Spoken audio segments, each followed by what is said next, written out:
nous sommes au psaume 132. Alors si vous êtes nouveau ou vous n'avez pas encore passé un été dans cette église, souvent pendant l'été nous cheminons dans les psaumes. Ce n'est pas le moment idéal de terminer une série ni commencer une nouvelle série. Et donc comme ça on peut prendre notre temps pour voir ce que des psaumes ont à nous communiquer. Alors, les psaumes, je le dis souvent, sont merveilleux parce que on voit beaucoup d'émotions, on voit des prières, on voit des louanges, on voit même des gens déprimés, on voit tout l'état de l'humanité. Et souvent on dit c'est pas mal comme texte pour apprendre comment même prier. Et donc on va regarder le psaume 132 aujourd'hui. Alors quand je le lisais, quand je regardais, quand j'étudiais ce psaume, je savais que je voulais le faire parce qu'il y a certains psaumes que je saute. C'est compliqué, il y a très peu de versets, ou c'est vraiment une courte prière, donc je ne peux pas prêcher tous les psaumes. Mais quand je suis croisé le psaume 132, j'ai dit bon, je dois le faire. Il est trop riche, trop profond, je dois le prêcher, mais j'avais du mal à voir comment j'allais le mettre tout ensemble, car il a beaucoup de thèmes importants. Il y a même un regard vers la fin à Jésus-Christ, donc on verra Jésus le Messie qui sera annoncé dans ce psaume. Mais aujourd'hui, nous allons avancer dans ce psaume avec la notion qu'il contient quelques niveaux de la volonté de Dieu pour nous. Amen. Alors, il est tout à fait normal de poser des questions sur la volonté de Dieu. De dire, quelle est la volonté de Dieu pour moi? C'est une question que l'on peut poser à plusieurs reprises dans sa vie. Quand on est enfant, on peut, c'est juste, c'est correct de dire, quelle serait la volonté de Dieu pour moi? Quand on est ado, peut-être on arrive vers la fac, on dit quelle est la volonté de Dieu pour moi? Qu'est-ce que je devrais choisir comme métier? Hier, on a posé la question à nos enfants. Est-ce qu'il y avait un moment où vous avez pensé à la possibilité d'être un missionnaire un jour? Et Amy a rappelé nos enfants qu'à un moment donné dans ma vie, j'ai dit à cette notion, pas question que je devienne un missionnaire. Voilà, donc parfois on pose la question, quelle serait la volonté de Dieu? Qu'est-ce qu'il veut que je fasse? Et ça peut changer au fil des années, mais bon, comme on a vu tout à l'heure, la volonté de Dieu chaque jour, c'est qu'on le suive, qu'on soit soumis à lui, qu'on l'aime. Et donc la volonté de Dieu a plusieurs niveaux. Alors, qu'en dit la Bible alors?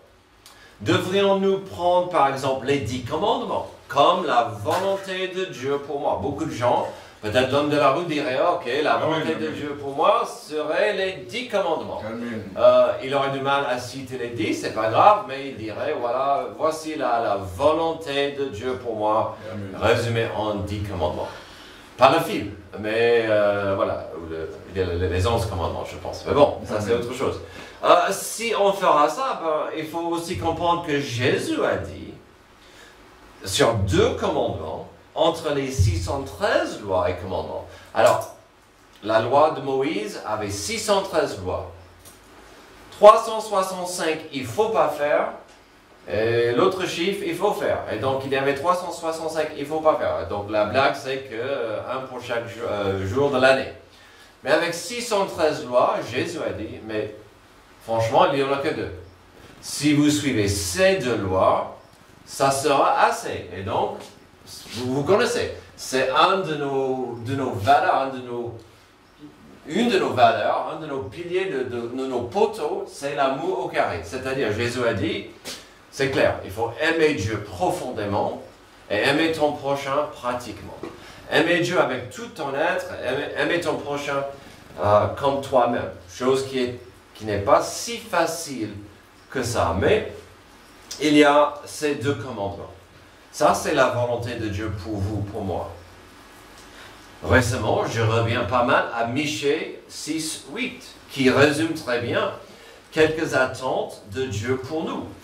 Dans ce petit verset, il y a 3 choses magnifiques sur la volonté de Dieu pour nous. On t'a fait connaître, ô homme, ce qui est bien, et ce que l'Éternel demande de toi, c'est que tu pratiques la justice, que tu aimes la miséricorde, et que tu marches humblement avec ton Dieu. Amen. Ce passage, je l'ai fait avec ma classe il y a quelques semaines, je leur ai expliqué. Ce passage tient debout très bien son contexte. Même si son contexte aide énormément. Le contexte, c'est que vous, mon peuple, vous êtes religieux, vous faites des choses selon la loi, mais votre cœur est loin de moi.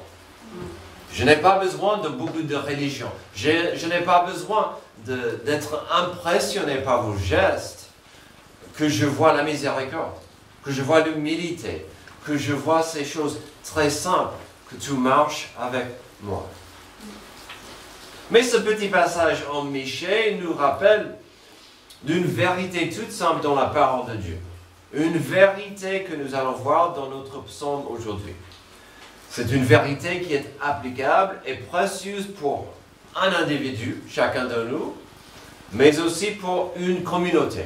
Donc, ce qu'on verra, c'est applicable pour une personne ou pour une église. Quelle est cette vérité que nous allons voir ce matin? C'est simple. On est créé afin de vivre en communion et en paix avec Dieu, et on est créé de vivre en communion et en paix avec autrui. Donc encore, nous voyons cette notion de ces valeurs au carré. De vivre en paix avec Dieu, de vivre en paix avec mon prochain. On est créé afin de pouvoir faire ça. Et ça s'est perdu très très vite après la chute dans le jardin d'Éden. Et après ça, il n'y a plus de paix et harmonie avec Dieu, il n'y a plus de paix et harmonie avec son prochain. Pas les premières, mais dans le premier discours que Dieu a donné à Adam, c'était, je suis désolé mec, mais tu auras du mal à avoir de la paix avec ta femme. Ça s'est brisé entre vous. Et donc, paix et harmonie entre Dieu et entre les uns les autres. Donc de faire ces deux choses ensemble. Et donc, comme Antoine a dit tout à l'heure, afin qu'il y ait de l'amour dans nos foyers, mais aussi dans notre Église. Donc, on verra cette notion dans ce psaume, c'est-à-dire le privilège de vivre ensemble avec Dieu en tant qu'individu, mais aussi en tant qu'une communauté. Et donc, d'abord, on commence tout de suite. Il est dans la volonté de Dieu de rêver de sa demeure parmi nous. Verset 1. Éternel, souviens-toi de David, de tout ce qu'il a souffert. Il a fait un serment à l'Éternel. Il a fait ce vœu au puissant de Jacob. Je n'entrerai pas dans ma maison, je ne monterai pas sur mon lit. Je ne donnerai pas de sommeil à mes yeux, ni de repos à mes paupières, avant d'avoir trouvé un endroit pour l'Éternel, une demeure pour le puissant de Jacob. Alors, il est dans notre nature de rêver. Souvent, on va rêver de nos passions, de nos désirs. Bien sûr, ces passions, ces rêves seront liés à ce qui nous intéresse. Alors, ne mentez pas, il y en a ici qui ont rêvé des pouvoirs surnaturels comme Superman, de pouvoir voler vite. Certains ont rêvé d'être invisibles, c'est un peu moins bien, mais bon, c'est intéressant de rêver, de sauter comme Spider-Man. Alors, on rêve de l'impossible. On rêve d'autre chose. On rêve tout simplement. Parfois, on rêve de ce qu'on a du mal à accomplir, donc on rêve de voyager. J'aimerais bien un jour de voyager, d'amener ma femme en Israël, par exemple, Amen. Et de voir ces lieux merveilleux d'Israël, où Jésus a marché. de voyager, on rêve parfois d'avoir quelque chose qu'on n'aura pas ici, donc d'avoir une fortune. Avec une fortune, je pourrais voyager. De faire quelque chose de difficile, ou peut-être bête, comme le parachutisme. Un de mes meilleurs amis, il vient de sauter d'un avion avec une parachute. Bravo à lui, et ça a fonctionné, heureusement. Donc on rêve des choses qui sont parfois pas possibles ou compliquées, mais ça fait rêver. Bien sûr, il est possible de rêver, ou d'avoir des fantaisies qui ne sont pas selon la volonté de Dieu. Et souvent, cela commence par la convoitise ou un manque de reconnaissance de ce que nous avons déjà. Et donc, on va rêver d'avoir l'épouse de mon voisin, ou peut-être la voiture de mon voisin, ou sa deuxième maison qui se trouve en Espagne. Donc on commence à convoiter, de rêver des choses qui ne sont pas selon la volonté de Dieu. Parfois de tels rêves, si on est honnête, ne s'alignent pas avec la volonté ni la parole de Dieu. Amen. Et donc il faut faire attention parfois quand on rêve. Est-ce que je m'attache à quelque chose qui est vraiment pas la volonté de Dieu? Donc il faut faire attention. Mais on a cette capacité de rêver. Alors, comment rêver selon la volonté de Dieu? C'est un thème qu'on verra. Aujourd'hui, nous trouvons une des plus grandes passions de David. Ironiquement, vous êtes prêts? C'est presque dommage de prêcher ce psaume avec la moitié de notre église en vacances, parce qu'il s'agit d'une passion que nous avons dans cette église depuis plusieurs années. Un des plus grands sujets dans ce psaume, c'est la notion de pouvoir, d'être ensemble dans un lieu dédié à l'adoration à Dieu. Donc pour lui, il rêvait d'un temple où il pouvait aller adorer Dieu. Pour nous, c'est une église, notre propre bâtiment à nous. L'idée d'avoir un lieu de culte et d'adoration dédié et digne. Revenons au verset 3 et 5 pour voir ce rêve de David. Je n'entrerai pas dans ma maison, je ne monterai pas sur mon lit, je ne donnerai pas de sommeil à mes yeux, ni de repos à mes paupières, avant d'avoir trouvé un endroit pour l'Éternel, une demeure pour le puissant de Jacob. Alors, si je faisais ce vœu à Dieu, je serais SDF pour cette église. Mais j'apprécie la passion de David ici. Il veut que ça s'accomplisse à tout prix. C'était un rêve, un désir vif, jusqu'au point de jurer à Dieu qu'il va agir et il va faire une différence. David était prêt à se priver des plaisirs, de l'argent, des besoins, afin de pourvoir un temple pour Yahvé. Avant de confirmer que c'était qu'un rêve, voyons la beauté pratique du verset 5. Avant d'avoir trouvé un endroit pour l'Éternel, une demeure pour le puissant de Jacob. Nous voyons ici le but de l'homme, de vivre sous l'autorité de Dieu, mais aussi dans une relation de paix avec Dieu. Cette relation, normalement, va pousser la personne à rendre grâce et d'adorer Dieu. Et bien sûr, on peut adorer Dieu toute seule, en privé, il faut le faire. Et c'est important, mais il est aussi important de pouvoir consacrer un endroit pour adorer Dieu. En fait, souvent ce désir, ce besoin est plus pratique pour une communauté. Donc, il faut avoir des moments ensemble, intimes avec Dieu.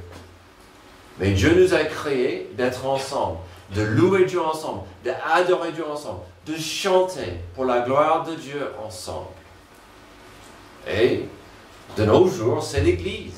C'est son corps, c'est le corps de Jésus-Christ, il est la tête, et il veut que son Église soit encore unie et que nous soyons ce corps qui manifeste cet amour. Et donc, on est censé être ensemble pour la gloire de Dieu, en tant que communauté. Alors, revenons à la notion que ce n'était qu'un rêve pour David.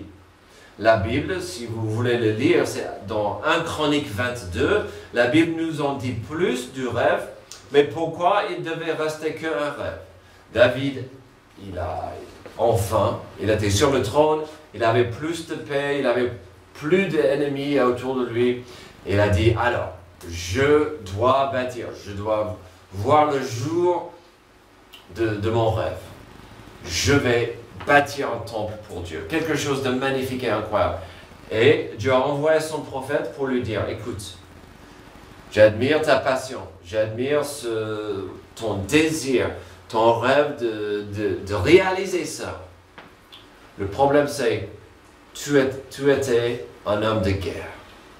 Tu as versé tellement de sang, je ferai ça pour ton fils, quand il y a de la paix. Donc David, au lieu de bouder, qu'est-ce qu'il a dit? Ok, préparons-nous.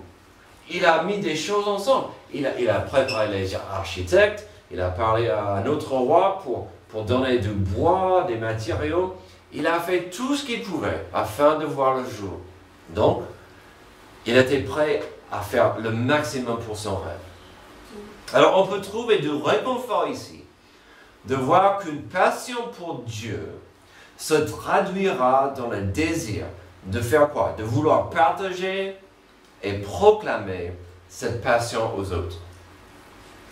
David ne voulait pas un temple juste pour se vanter et dire « Voici le temple de notre Dieu ». Il voulait avoir un lieu où lui et son peuple pouvaient venir ensemble pour adorer Dieu. Puis, il y a une vérité simple de ce premier point. Voulons-nous avoir la présence de Dieu? Voulons-nous que Dieu demeure parmi nous? C'est une vérité basique, c'est un besoin.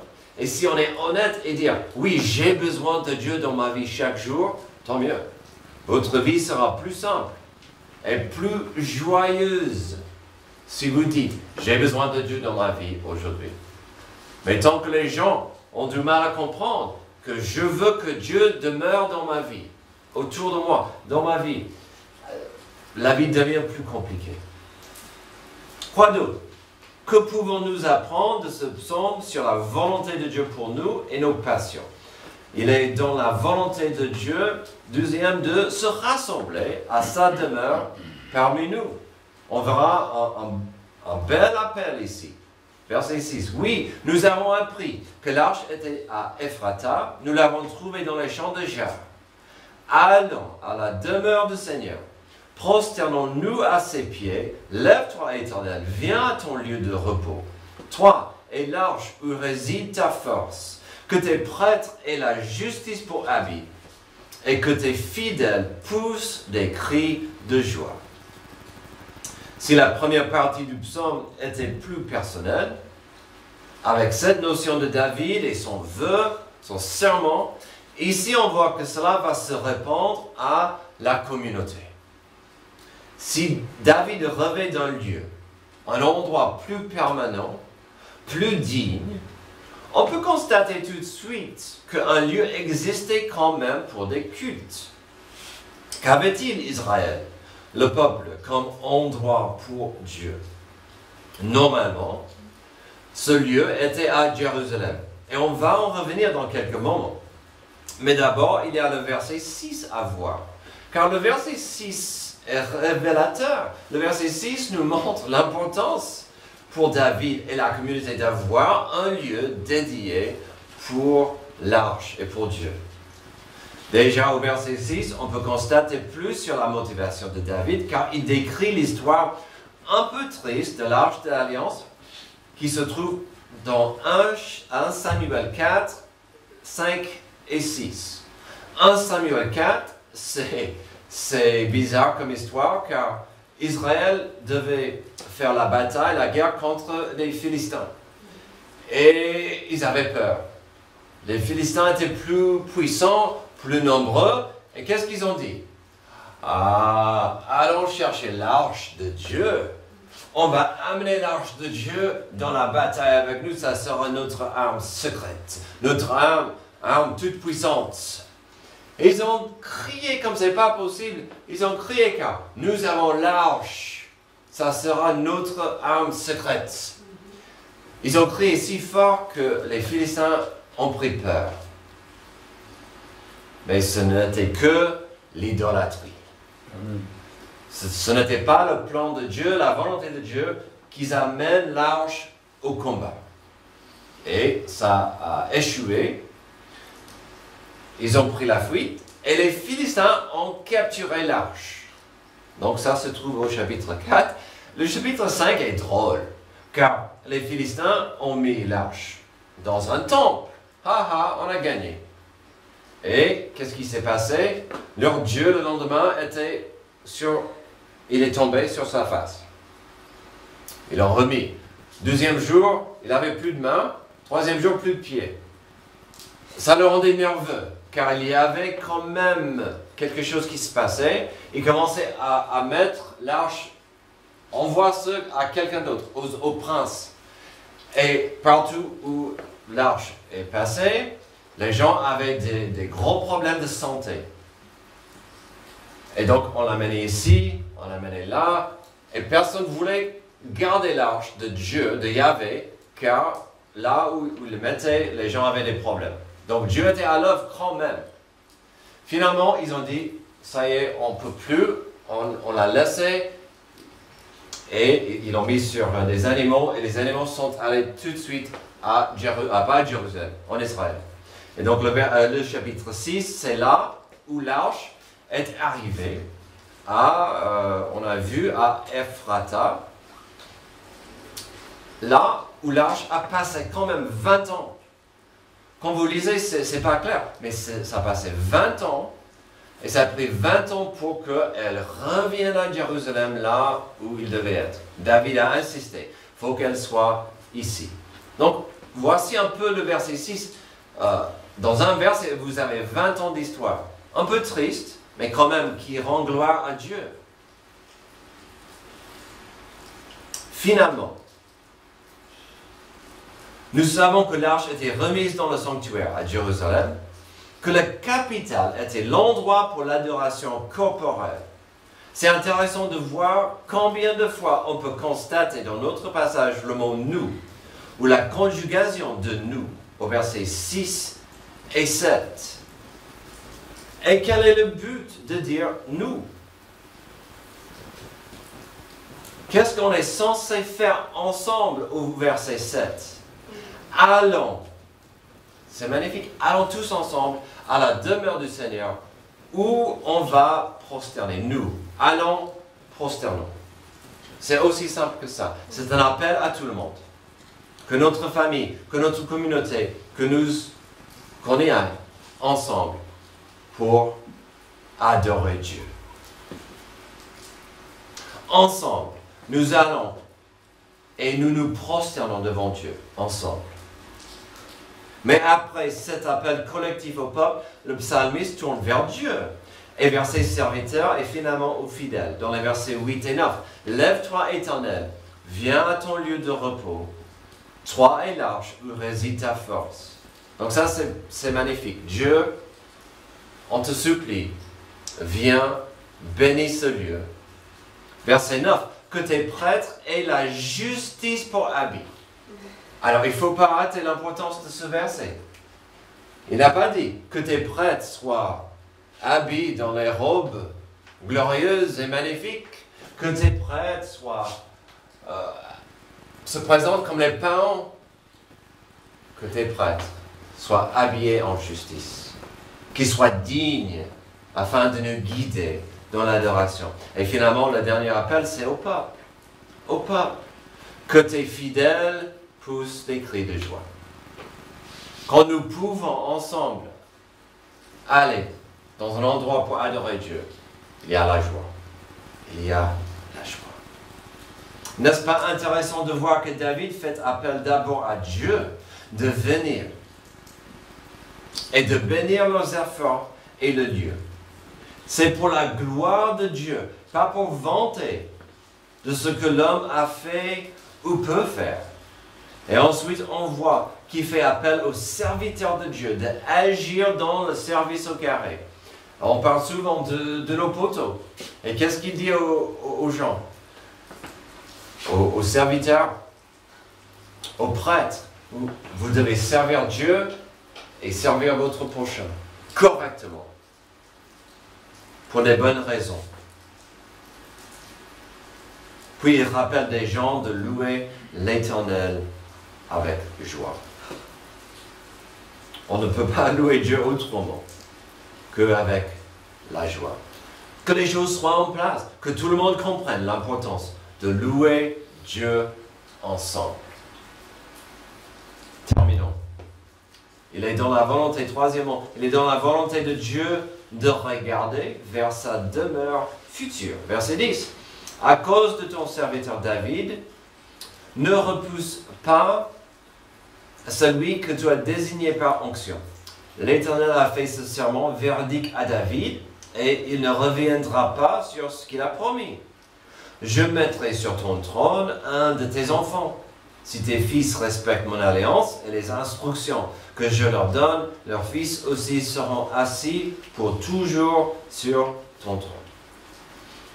Alors si David a commencé ce discours avec une passion pour voir un jour un temple, une demeure pour Dieu sur le territoire, ici on peut quand même constater sa logique. Il est en train de dire, Dieu, tu m'as promis un héritage, tu as promis de bénir ma famille à jamais avec un royaume, que ce trône, le siège de Dieu et son peuple, soit à Jérusalem. Déjà, dans l'Ancien Testament, il est clair, même le Nouveau, que Jérusalem, c'est l'endroit clé, le siège de Dieu. Et puis David avait cette promesse, et donc pour lui, on met les deux ensemble. Dieu, tu m'as promis le trône, voici ton siège, ensemble, ça sera toi qui est glorifié avec toutes tes promesses. Ça va de soi, quelque part, logiquement, mais aussi dans des multiples versets bibliques qui parlent de Sion et de Jérusalem comme la demeure de Dieu. Mais revenons au verset 11 et 12, car même là, on voit un détail fascinant. Il y a une promesse à David que son règne durera à jamais, mais il y a aussi une promesse conditionnelle par rapport à l'obéissance et fidélité de ses successeurs. Ce que David ne pouvait pas comprendre ou voir, c'était que ce fils de David était Jésus-Christ et qu'à travers lui, le Messie, qui serait aussi le sauveur du monde et qu'il allait régner sur les nations, sur la planète un jour. Mais ne sommes-nous pas en train de revenir à notre troisième point, la demeure future de Dieu parmi nous? Continuons, car ici nous verrons quelques aspects d'un psaume prophétique. Il y en a très peu dans la Bible, dans les psaumes, mais ici nous voyons beaucoup sur la volonté de Dieu à venir. Versets 13 et 14. Oui, l'Éternel a choisi Sion. Il a désiré pour lieu d'habitation. C'est mon lieu de repos pour toujours. J'y habiterai car je l'ai désiré. Alors, donc, on va parler brièvement de cette notion de ce lieu. Déjà dans le psaume 132, on a vu au verset 8, verset 9 et 16. Où ça, c'est le lieu. C'est le lieu précis, il ne parle pas d'une fantaisie, c'est le lieu. Jérusalem, c'est le lieu que Dieu a choisi.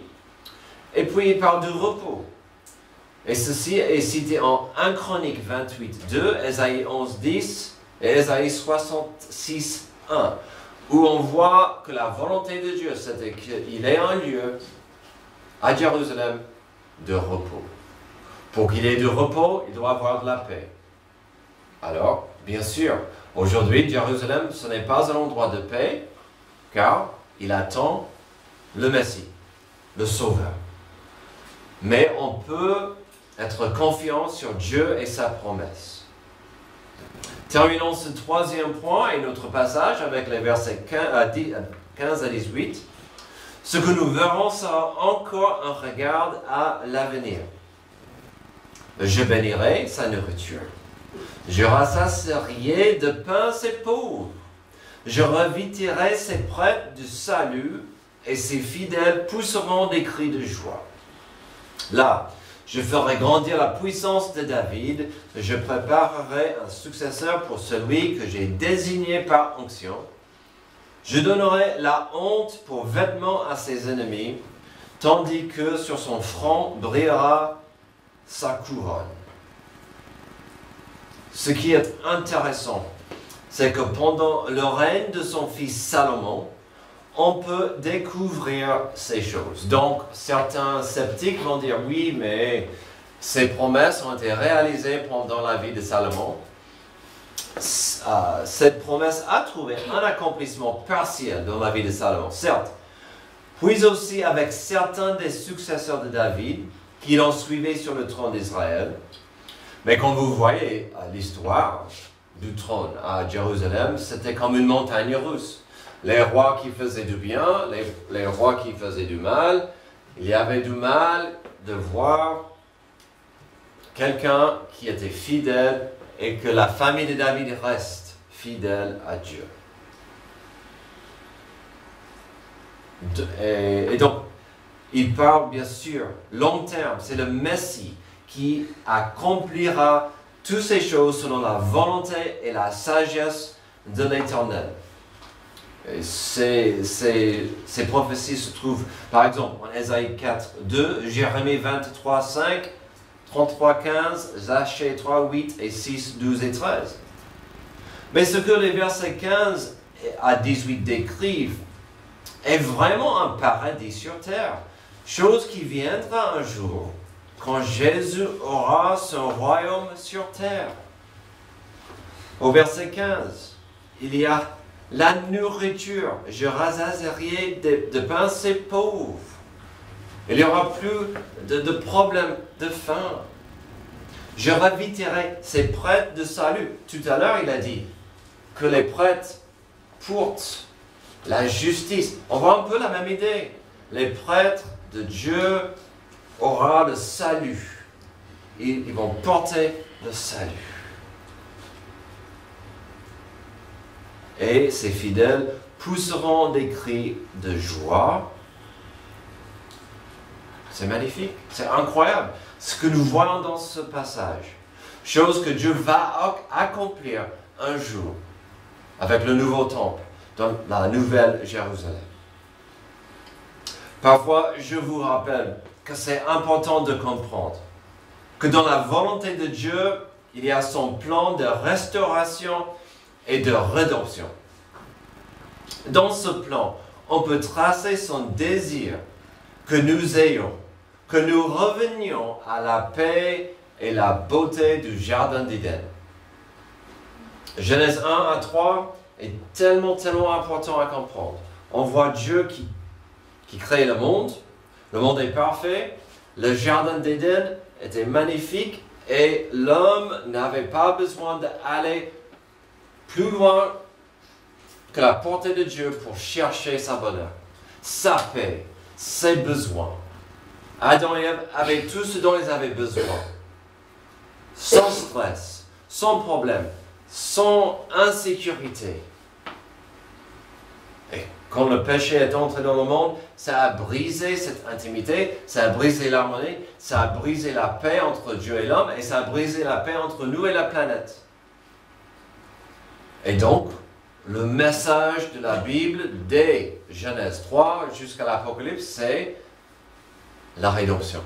De racheter et qu'un jour, nous ayons la paix avec Dieu. Alors, on peut avoir la paix avec Dieu aujourd'hui grâce à Jésus-Christ à la croix, mais ça sera toujours sur cette planète pourrie par le péché. Alors que voyons-nous au verset 15 à 18? Un environnement de paix et de prospérité que seul peut arriver pendant le règne de Jésus sur terre. Alors avec ce beau psaume, que pouvons-nous apprendre? Que pouvons-nous appliquer? Déjà, on trouve ici un Dieu qui s'intéresse à nous, qui s'intéresse à nos vies, qui s'intéresse à nos projets. Mais aussi, nous voyons l'importance de s'aligner nos vies, nos projets, nos priorités avec la volonté de Dieu. C'est important de dire, je comprends, je vois dans ce psaume un Dieu qui s'intéresse à mes projets, mais est-ce que mes projets sont alignés avec la volonté de Dieu? Quelqu'un peut dire, je veux aller bosser à Wall Street. Ok. Demandez à Dieu si ça c'est sa volonté pour vous. Et quand vous serez là, est-ce que vous pouvez vivre pour lui, gagner votre vie pour lui, glorifier Dieu avec votre vie? Choisissez votre exemple. Je veux bosser dans le cirque. Ok. Est-ce que c'est la volonté de Dieu pour vous? Est-ce que vous pouvez glorifier Dieu dans cette vie? Puis nous trouvons ici la notion qu'il est tout à fait normal de regarder en arrière pour appuyer sur la fidélité et les promesses de Dieu. C'est important, surtout quand on a du mal à voir ce qui pourrait arriver demain. Il n'y a aucun problème de regarder en arrière pour dire « Ah, Dieu m'a sauvé de ça, Dieu m'était fidèle ici, et quand j'avais du mal à m'avancer, je comprends que Dieu m'avait dans les mains. Est-ce que j'ai souffert? Oui. Est-ce que j'étais toute seule? Non. Et aujourd'hui, j'ai du mal à voir la suite. C'est le même Dieu qui me tient dans ses mains. La semaine dernière, quand nous avons appris que le bail était écrit dans une façon impossible pour nous d'avancer, assez vite, Dieu m'a dit, et alors, est-ce que je suis ton Dieu? Est-ce que je ne suis pas puissant? Est-ce que je ne peux pas arranger ça? Merci Dieu pour ce rappel. Tu es un grand Dieu. Tu étais toujours là pour nous.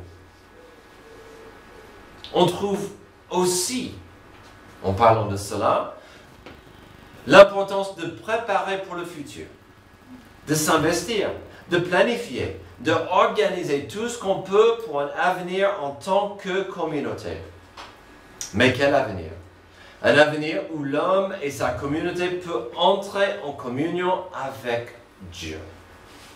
Oh, que c'est beau de comprendre que Dieu voudrait que nous ayons une harmonie entre nous-mêmes et que cela nous mène vers une adoration avec lui.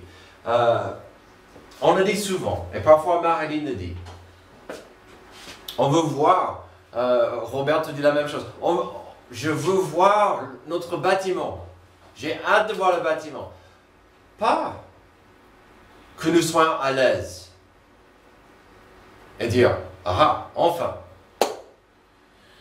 Mais de dire, voici un endroit où on peut mieux adorer Dieu, mais aussi inviter.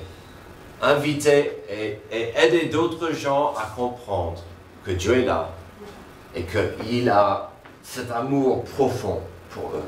Donc une église doit exister afin de communiquer cet amour magnifique.